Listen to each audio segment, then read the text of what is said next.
Good morning, everyone. Welcome to the Bhagavatam class. Today we have a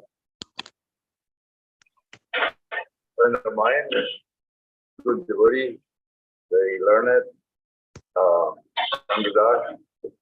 I sent the bio to all of you so you can use all the proper details.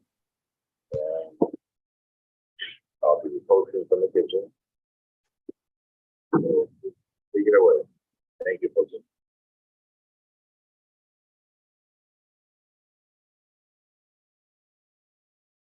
Go ahead, Chandra. It's all yours. Okay. Have the devotees already sang Radha Madhava, or is that yet to happen?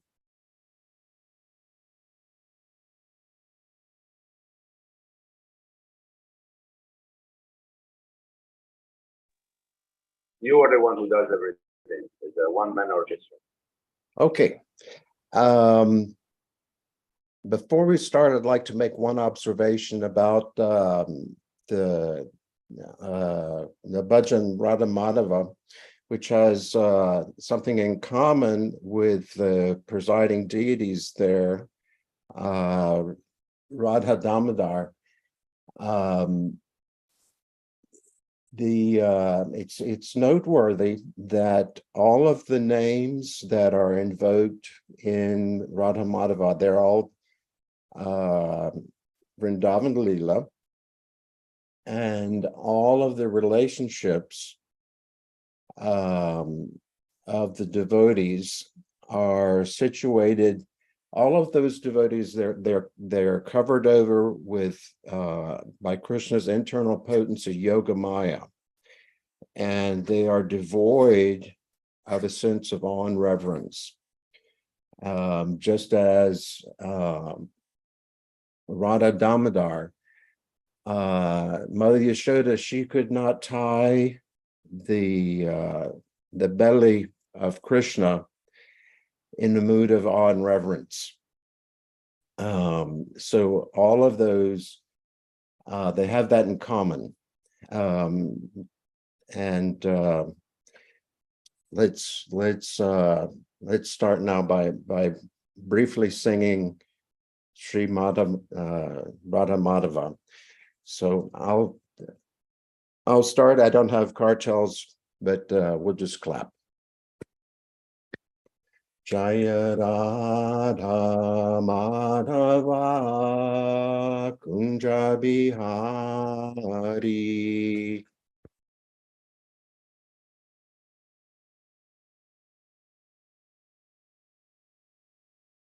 Jaya Radha Madhava Kunja Bihari.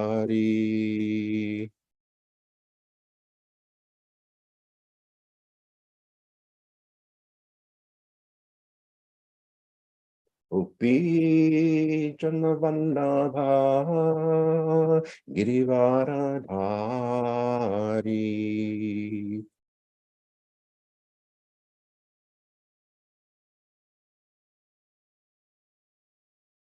Yashodanandana Bhajajannaranjana.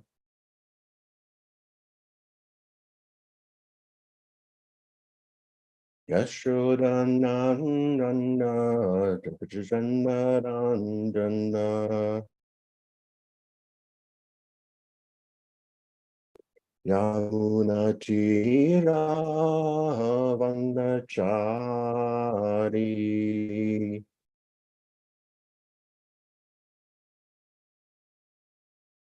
Jaya Radha Madhava Kunja Bihari.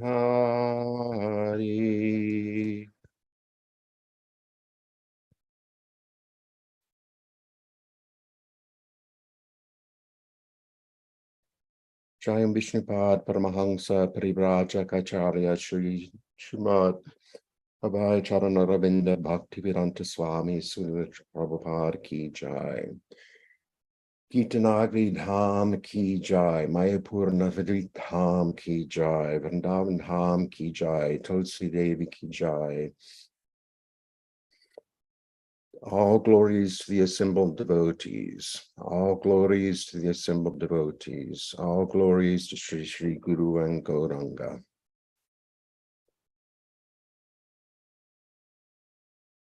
I apologize if that didn't go so well, because I don't have any audio from those participating there. So I was just playing it by ear and trying to keep it in the claps. I want to first thank everyone for the opportunity to speak this morning. This is one of my favorite pastimes, actually, in the Bhagavatam. I find it so rich with instructional points that it's a very wonderful part of the Bhagavatam, and it's also quite pleasing to see that your community is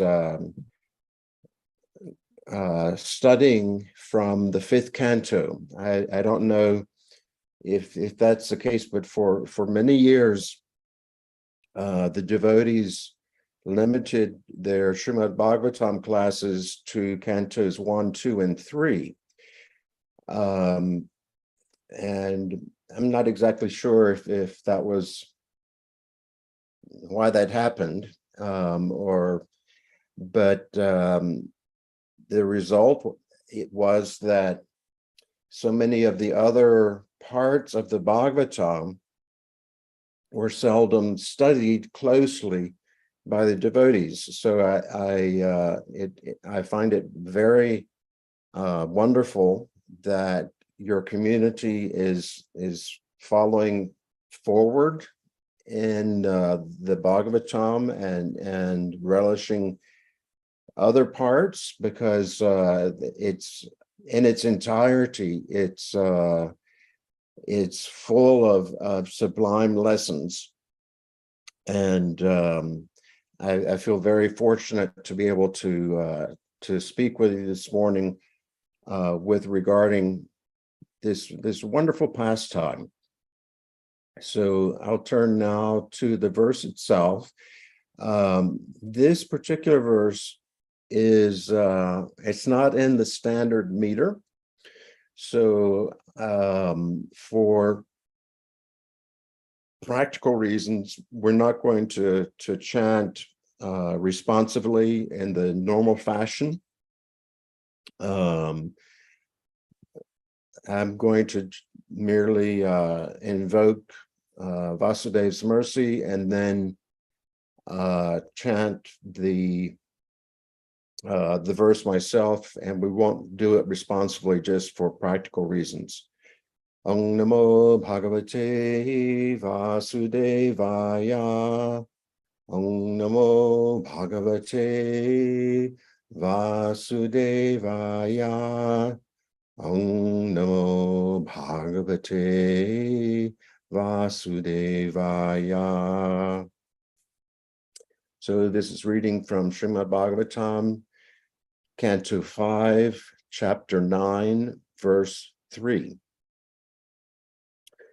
Tatrapi swajana sangacha bhrisham mudvijamano bhagavatah karma bandha vidvangsana shravana smarana guna vivarana charanaravinda yugalang manasa viridhatat manaha pratighatam ashankamano bhagavatannanu susmita swapurva Janmavaliraatmanam unmatachadandha bandhira badhira swarupena darshayama salokasya.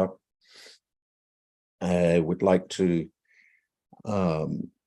now read the word for word, actually, because I want to focus on part of the verse, well, and Srila Prabhupada's word for word is relevant to that, so I am going to take the time to do that. Tatra api, in that Brahmana birth also, Svajana Sangat, from association with relatives and friends, cha and varisham, greatly, udvijamanaha, being always afraid that he would fall down again, Bhagavataha, of the Supreme Personality of Godhead, karma bandha, the bondage of the reactions of fruitive activities, vidhangsana, which vanquishes, shravana, hearing, smarana, remembering, guna vivarana, hearing descriptions of the qualities of the Lord, charana aravinda, lotus feet, yugalam, the two, manasa, with the mind, vididhat, always thinking of, atmanaha, of his soul, pratikhatam, obstruction on the path of devotional service, ashankamanaha, always fearing, bhagavat anugrahena, by the special mercy of the Supreme Personality of Godhead, anusmrita, remembered, swapurva, his own previous, janma avalihi, string of births, atmana, himself, unmata, mad, jada, dull, andha, blind, badhira, and deaf, svarupena, with these features, darshayamasa, he exhibited, lokasya, to people in general. Translation and purport by His Divine Grace Srila Prabhupada. Due to his being especially gifted with the Lord's mercy, Bharat Maharaj could remember the incidents of his past life.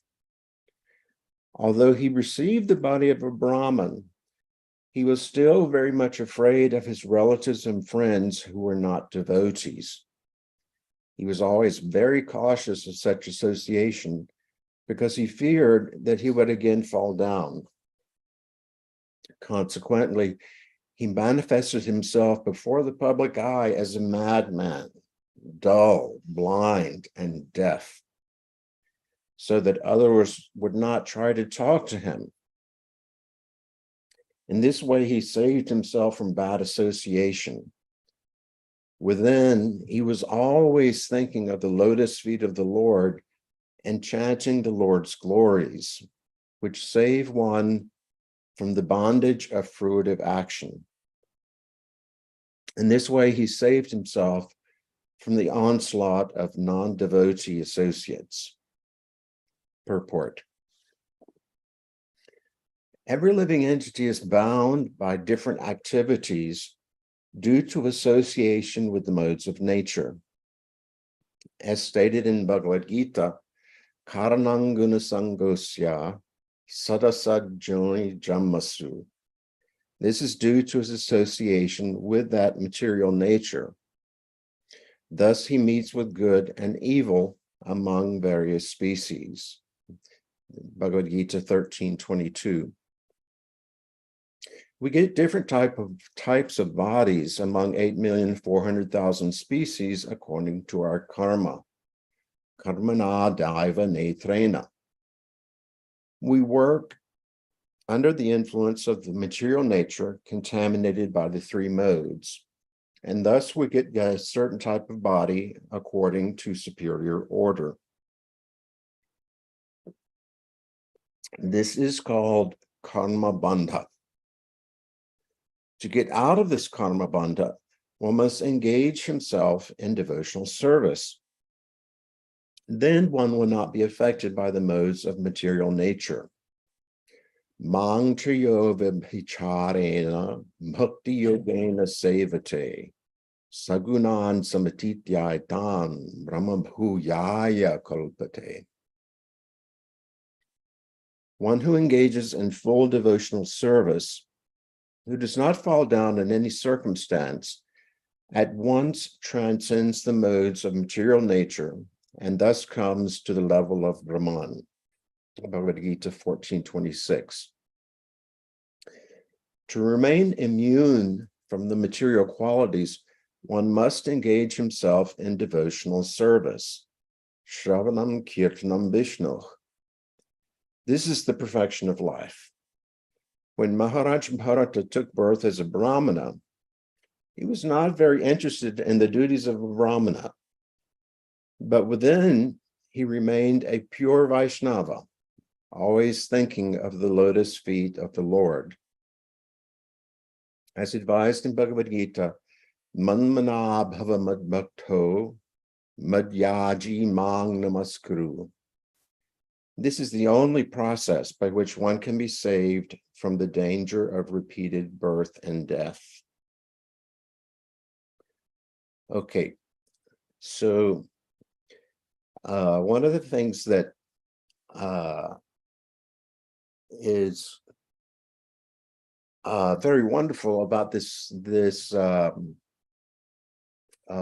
pastime is it raises a variety of questions, which I'll raise rhetorically, and because I can't hear anyone in the audience, I won't be able to hear the responses, but I'd like to pose them so that you can consider them in reflecting on this pastime. First of all, let's set it in terms of time, place, and circumstance.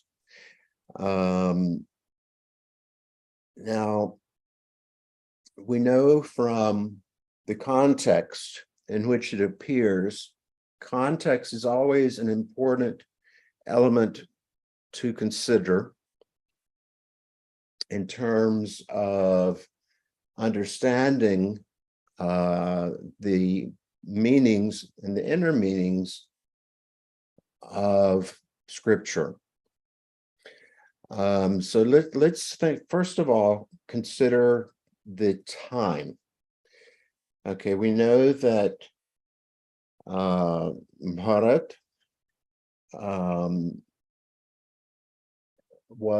had received the instructions of Lord Rishabhdev, is his offspring. And we can also tell, based on the modes of worship that were being employed, the Yuga Dharma gives us some clues. And also, in the previous chapter, it was described how Bharat Maharaj, as the king, reigned in such a wonderful way. And I forget the exact number, but it was something like 10,000 times 1,000 years, or an extremely long period of time. So we can tell from the length of his lifespan, and also that they were engaged and as their devotional practice in performance of yajna, that this pastime took place in Treta Yuga. So this is prior to the advent of Lord Krishna. It's prior to the advent of Lord Chaitanya. And I believe also prior to the advent of even Lord Ramchandra. So the Yuga avatar in this age was reddish in color, and he carried the implements of the fire sacrifice, and he instructed the citizens of that age to engage in elaborate rituals of fire sacrifice, which Bharat Maharaj is said to have performed and employed the Brahmins very expertly. And by the successful performance of their devotional service for their period, everyone in the kingdom enjoyed all the benefits of devotional service. So we also do sacrifices even now, although, of course, those are not central to our personal realization of the Lord, because our lifespans are much shorter. We have had since this pastime took place, Krishna has advented. He's exhibited his wonderful pastimes in Vrindavan, Mathura, Dwarka, and Kurukshetra. And further, we have received the inconceivable mercy of the advent of Sri Chaitanya Mahaprabhu. Krishna, he appears at the end of Dwapara Yuga. And Sri Chaitanya Mahaprabhu, he does not always appear. I believe it's said to be 1 in 1,000 Kali Yugas, Sri Chaitanya Mahaprabhu advents. For this reason, Vishnu is often described as three yuga, because he always advents in Satya, Treta, and Dwapara yugas. But it is very rare that Vishnu himself comes in Kali Yuga. And indeed, when he did appear, it was in a covered fashion.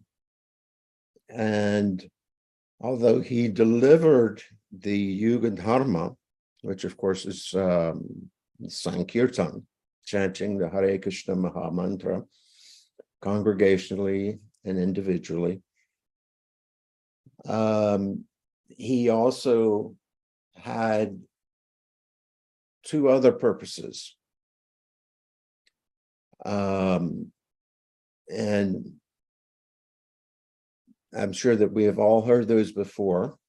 And since it's outside of the purview of this verse, I won't dwell on that. Let me turn back now to the specific context of this wonderful pastime from the 5th canto. Okay. In the previous chapter, Bharat Maharaj is identified as a Mahabhagavat. In other words, the greatly advanced devotee. So, I know myself, I wonder if even a Mahabhagavat has danger of falling down, then what to speak of some struggling neophyte such as myself? What is what possible hope can there be? And for this reason, I simply depend upon the mercy of Nityananda Prabhu and Lord Chaitanya. That's the only hope. But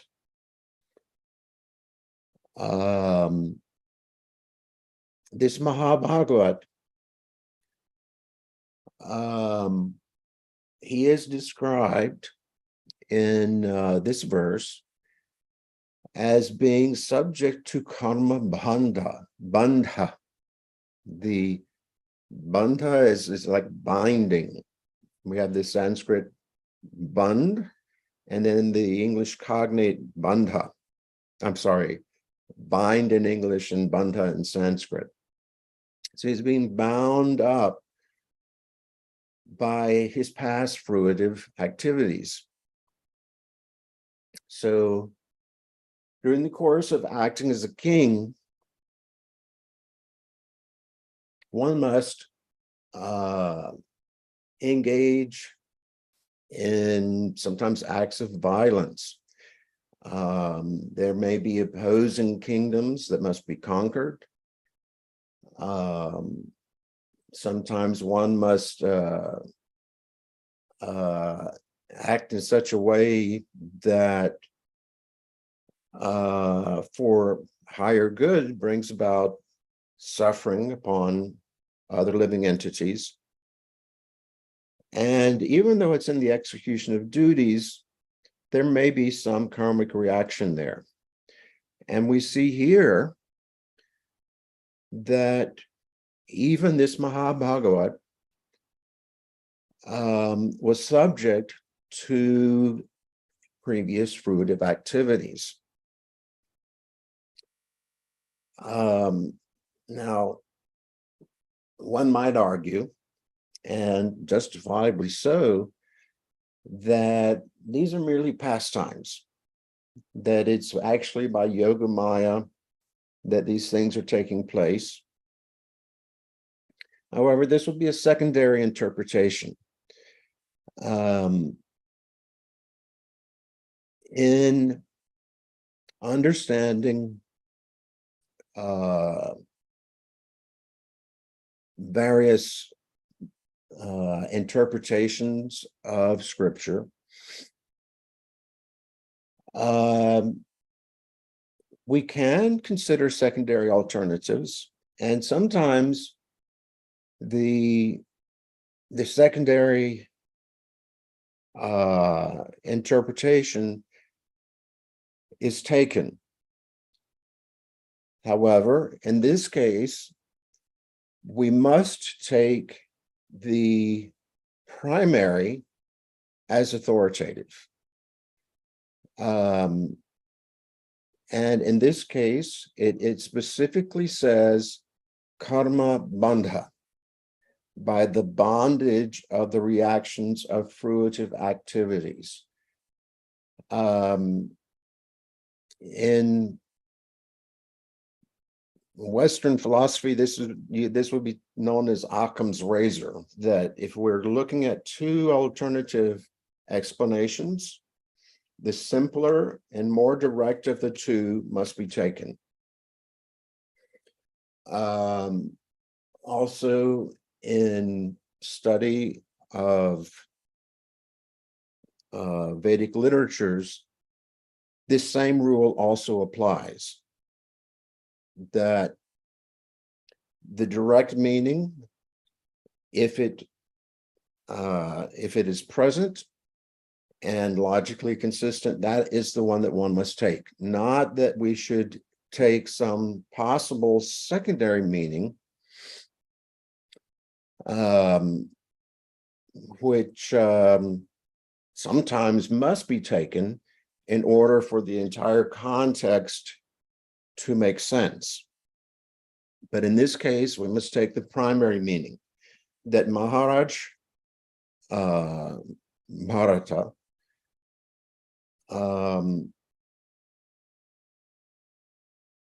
was actually bound up by his previous fruitive activities. Now, the description as Mahabhagavat is given at the beginning of the history. So I think it very possible and probably likely that description of Mahabhagavat describes Bharat Maharaj, historically speaking, after these activities have taken place. That's the only way that we can understand that, because Mahabhagavat, he does not act in such a way that is binding to karma. So we have to understand that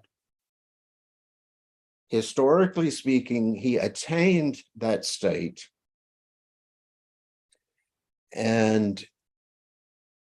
but in the intermediary period, he actually was bound by karma. So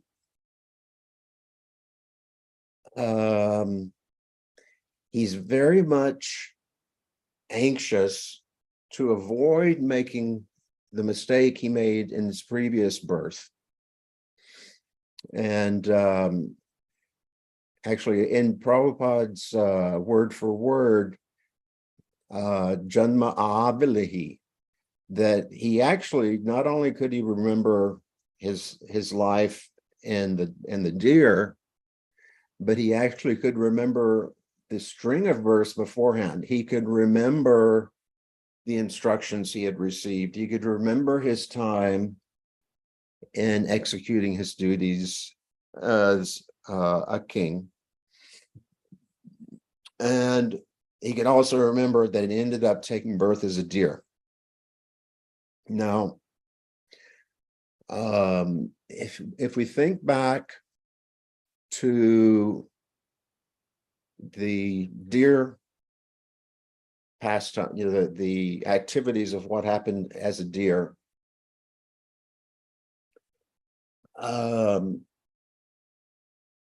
it's described how he got to the point where he was remembering the deer at all moments,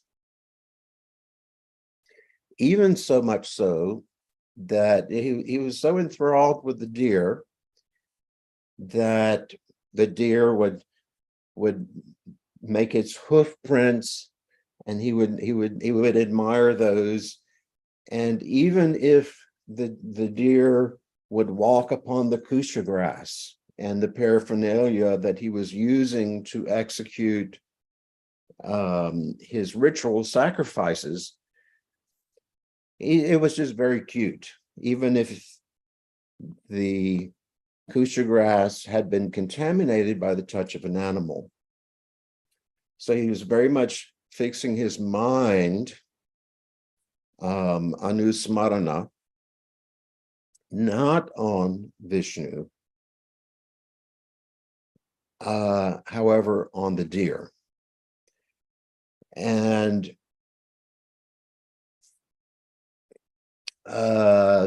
in order to address this, I'd like to refer to another source which provides information related to this.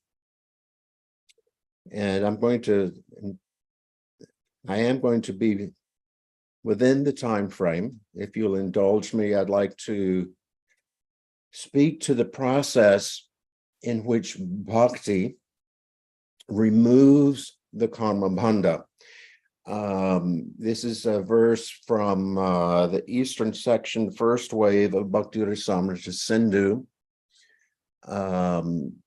translation by His Holiness Bhanuswami, verse 1, 18 and 19. Kleshastu papam tadbijam avidya cheti te tridha tatra papam apap-rabdham bhavet papam prarabdham cheti tadvidha.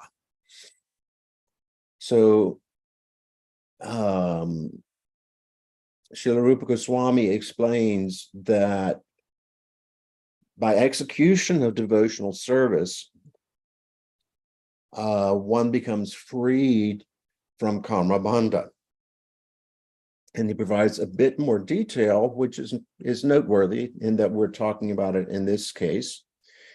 It says that bhakti is able to destroy all suffering. And the suffering is threefold: sinful reaction, the seed of sin, and ignorance.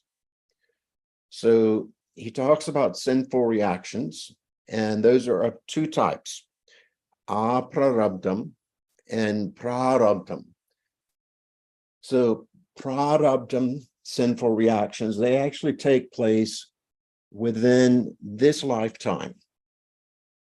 In the case here of Bharat Maharaj, his prarabdham, karmic reaction, was taking birth as a deer.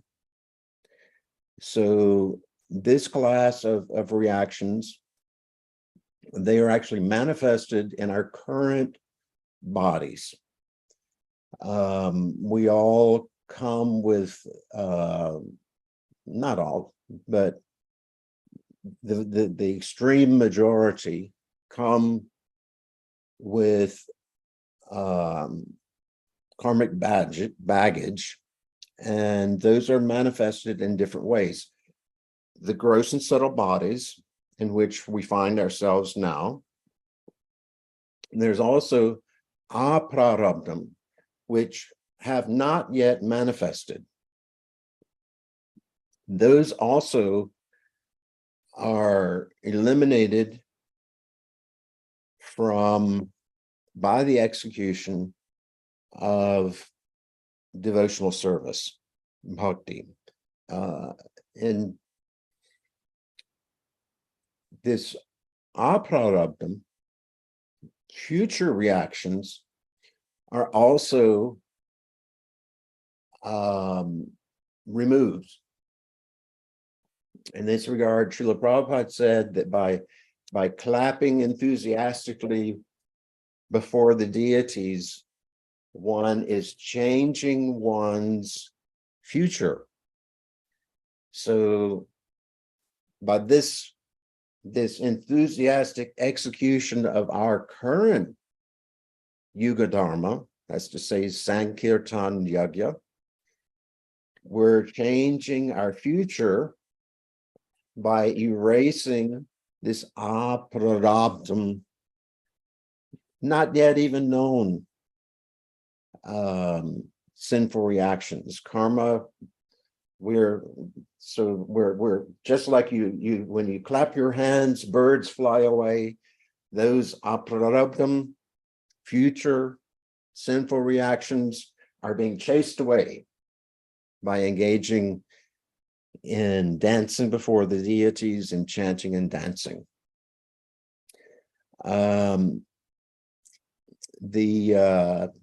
This topic, Rupa Goswami goes a bit further. In a couple of verses later, the translation it's described, he quotes the Padma Purana, and also in the Padma Purana it is said, for those engaged in bhakti to Vishnu, step by step, the aprarabdha, kuta, bija, and prarabdha karmas are destroyed. And Jiva Goswami, in his commentary on this verse, he explains that the sinful reactions are dissolved from most recent to earlier, step by step. So the things that we did, the sinful reaction in this case, most recent was the constant remembrance of the deer. So that deer's body was the first reaction to be removed. And then further and further in the past is removed. In this regard, I've heard a couple of comments which are noteworthy. One is also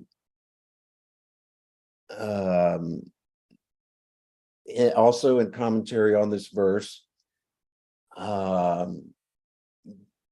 believe it's Vishwanath Chakravarti's commentary. He raises the possible objection that it said that bhakti immediately removes past sinful reactions and suffering that they're from.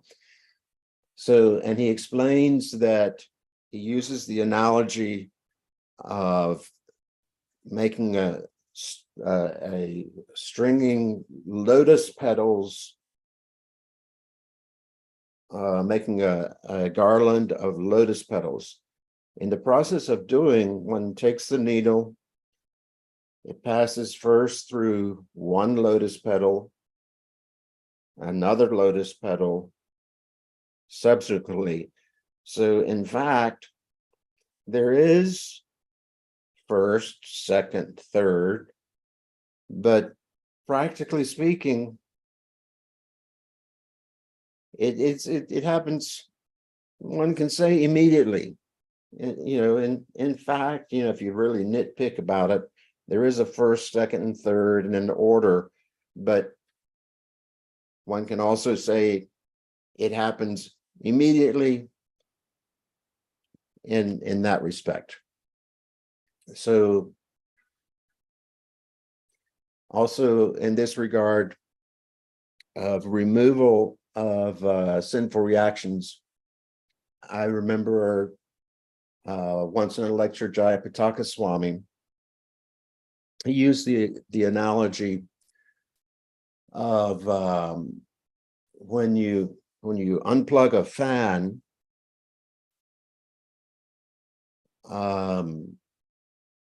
the fan continues to turn.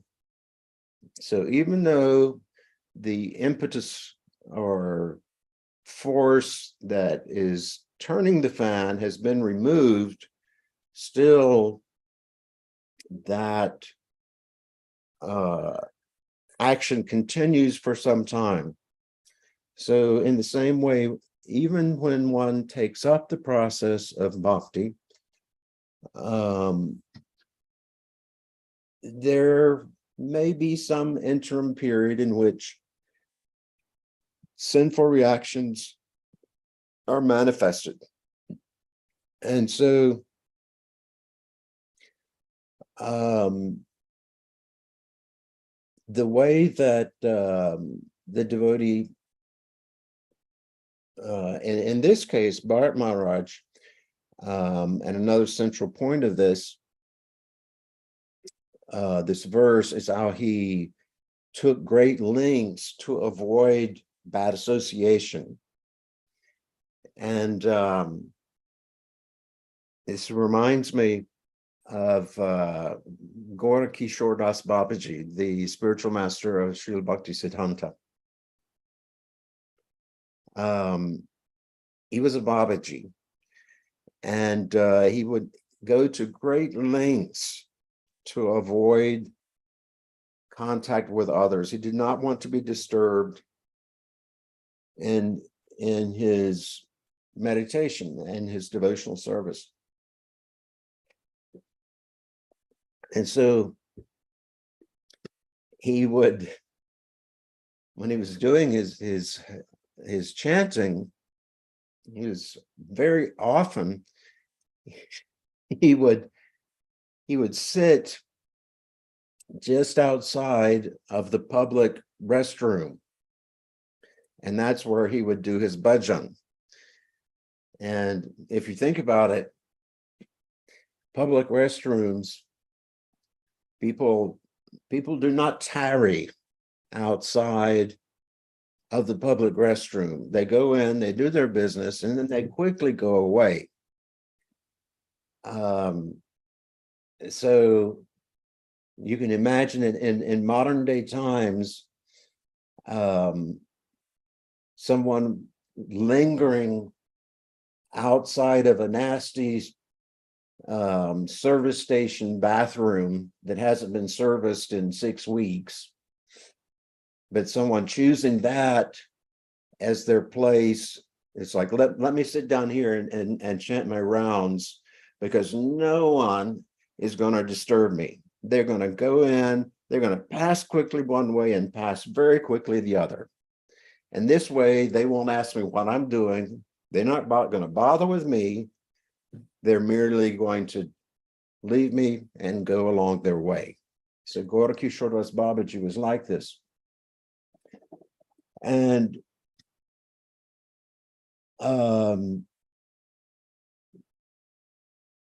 Bhaktivinoda Thakur, he knew that although Gorakishore Das Babaji was avoiding the association of others to great lengths and externally appeared as a Bhajananandi, Bhaktivinoda Thakur knew his heart that he was internally actually Ghostianandi.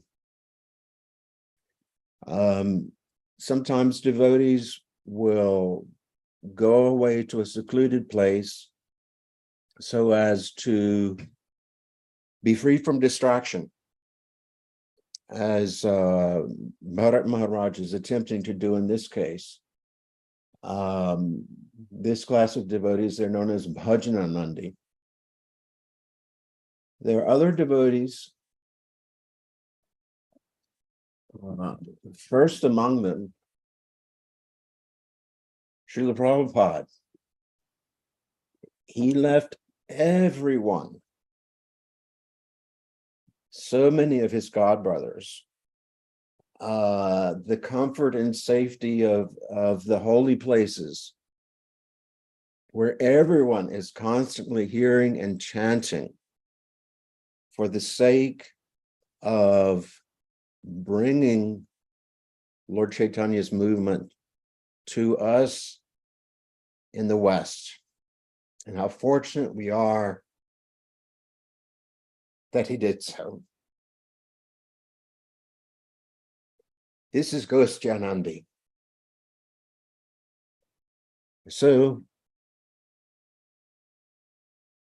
Prabhupada, of course, was never affected by all of the crazy folks that he ran into along the way. Imagine, he comes at a time when, what is it? Tune in and drop out was the adage of the day. It's like everyone's engaged in taking LSD, avoiding the draft, and dropping out of mainstream society, rejecting all the norms and conventions. And in the process, simultaneously opening themselves up to other possibilities, such as the chanting of Hare Krishna, whilst simultaneously, many of them just crazy.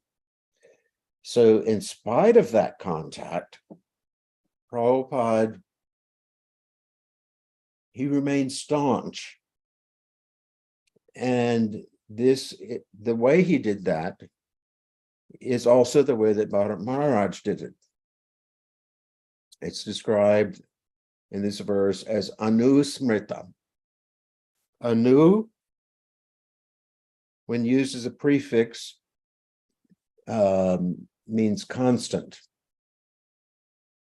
Smrita is remembering. Smrit is the verbal root from which we get the word smaranam, one of the 9 angas of bhakti. And anusmrita means constant remembrance. And you see, if one is remembering Vishnu in any of his forms,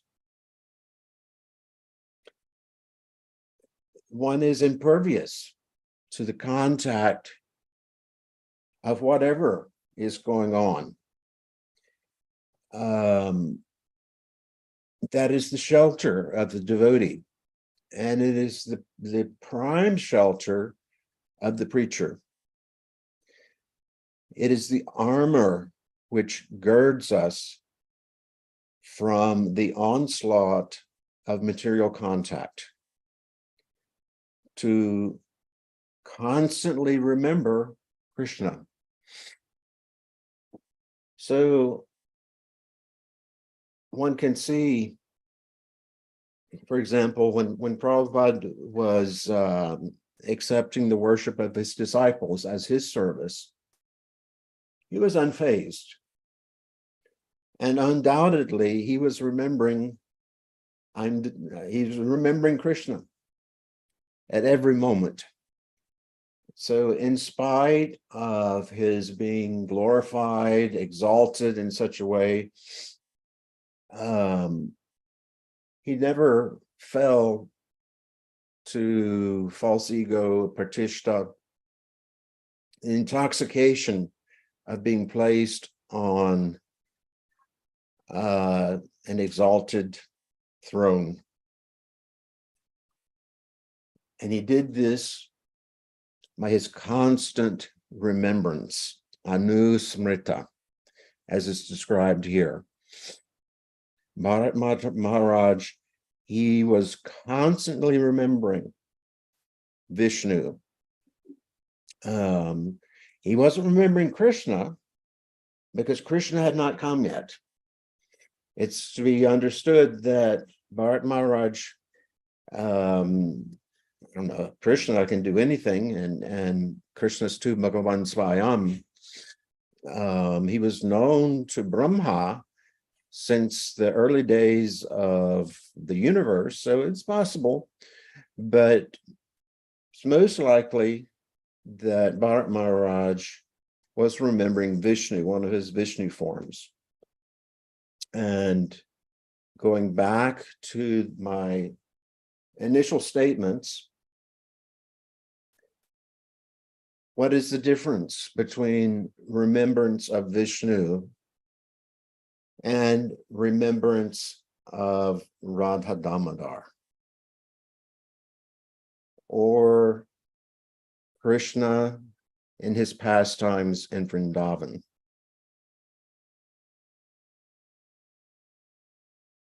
The difference is the mood of awe and reverence. Vishnu, in his Vishnu forms,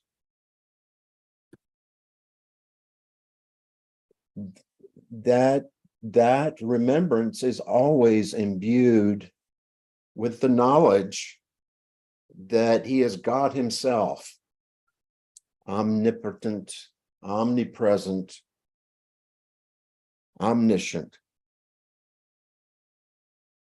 And so there's always some tinge of one must be very careful not to make offense, not to, God himself. So in all of the Vishnu forms, the four-armed forms, I'm speaking specifically of those, there's always awe and reverence. However, in the case of the pastimes which the Lord manifested in Vrindavan, the wonderful thing about it is that they are forgetting by Krishna's internal potency that he is God. And actually, this is very relishable to Krishna. I see that we are 2 minutes away. So I don't want to delay your darshan of those wonderful Radha Damodar forms. And I pray that that they manifest themselves to those who are eternally situated in those internal moods, that they will manifest themselves and extend their internal potency in such a way that they can be viewed in the higher moods which they relish so much. And on that note, I thank you. Hare Krishna. I'm not able to take questions because I do not have audio from the audience. But if anyone does have any questions, please refer them to Sarvatma Prabhu, and he has my contact information. I'll be happy to respond to any question in written form. Jai Shri Shri Radha Damodar. Anantakoti Vaishnava Vranda Ki Jai. Thank you. Actually, you may have audio. Can you hear me now? Yes, I can. So if somebody wants to unmute themselves, because even though the darshan will take place, the Buddha can still keep connecting and ask questions. So if anybody has a question or a comment, please unmute yourself and hopefully Chandra will can see it.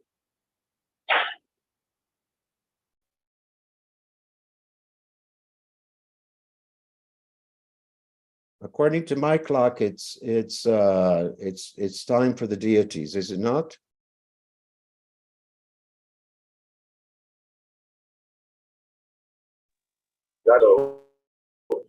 However, the darshan will take place. Most people are not. Oh, I see. Okay. Different.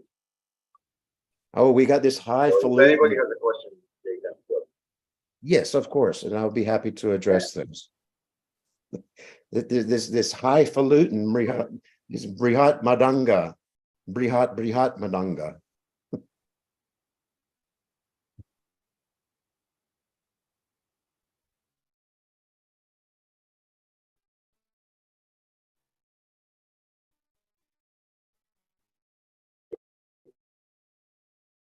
For extensive wisdom to us, for farmers in rural Pennsylvania, and I hope we can do this again. Jai, all glories to Srila Prabhupada. Okay, there is a question from Yasuke. Go ahead, please. Hare Krishna. Can you still hear me? Yes, I can. I'm still here. Thank you so much, Prabhu, for such an interesting explanation of some intricate spiritual science. I wonder, before you go, if you could just share again that reference to the Bhakti Rasamrita Sindhu, in which I think you were saying Rupa Goswami said that I can't even explain it. That when we counteract sinful reactions, it happens with the earliest first, and then the later. Could you share that reference again, please? Yes, of course. That's it's from I was using His Holiness Bhanu Swami's translation of Bhakti Rasamrita, 1123. 1123. Thank you. Fascinating. And I have not heard that before. That's one of the things that I encourage the devotees to not only read Srila Prabhupada's books regularly, but also to understand that there's so much. We're actually being blessed by such richness, and there's additional detail that will allow us to deepen our understanding of what Srila Prabhupada has told us. His representatives are following on and doing such wonderful work. And I will refer you to that verse. It's Eastern Section, First Wave, 1123. Thank you so much, Prabhu. You've definitely piqued my interest. Thank you. Yes, sir. Hare Krishna. Hare Krishna.